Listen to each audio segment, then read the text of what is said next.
right, this is the last video for version A. Let's do it. So version A, the last video says, order the sides from shortest to longest. We got to be really careful to do that. So I have a triangle unknown ABC, and these are my angle measurements. Okay, makes sense?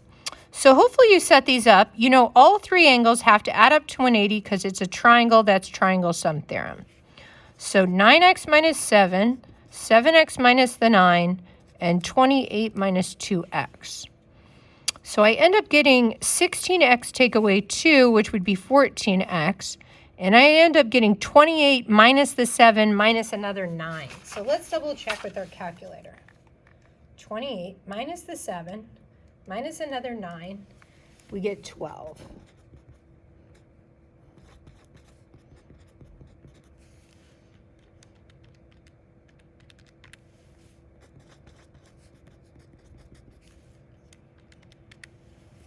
So I get, when I divide 14 on both sides, I get x is equal to 12.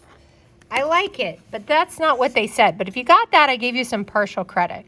Now we can plug this back in. So we need to plug in 12, plug in 12, plug in 12, and figure out the measurements of these angles. So 9 times 12, take away 7, is 101.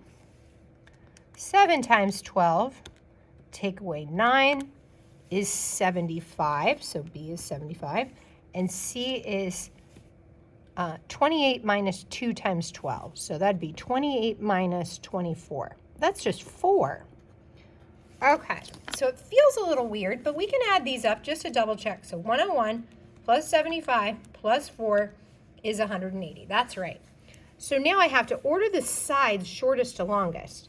So if I redrew this a little bit, this one's really skinny over here. C is only 4. This is 101. So I know my longest angle, longest side here. This has to mean my longest side is BC. So notice BC is the longest side, so it doesn't have the letter A in it because it's the longest. We know the shortest side has to be opposite angle C. So the shortest side has to be AB. Okay, and then this must be the medium side. So that's AC. So it says order the sides shortest to longest. So AB, AC, BC. Cool. All right, triangles. We know if I had a 9 and a 17, then probably any old number would do, but not really big. It's got to kind of stay between these two. So the formula says subtract the 2 and add the 2.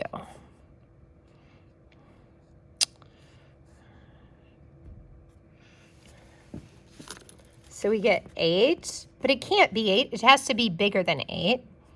And 26. So x has to stay between 8 and 26, right? So x has to stay between 8 and 26. Good job, guys. Make sure you get that one right. All right, last one. We have angle 3 and angle 5. So angle 3 and angle 5. Angle 3 is big. Angle 5 is skinny. So yeah, don't set them equal to each other. They're on the same side. So same side interior angle theorem states that angle 3 plus angle 5 would add up to 180. Same side supplementary.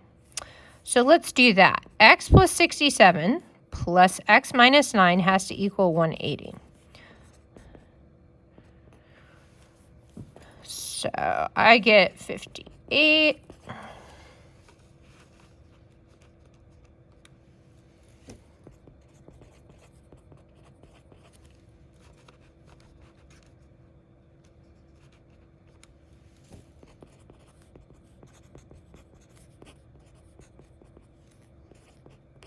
Beautiful. So when I finish out my algebra, I get x is 61.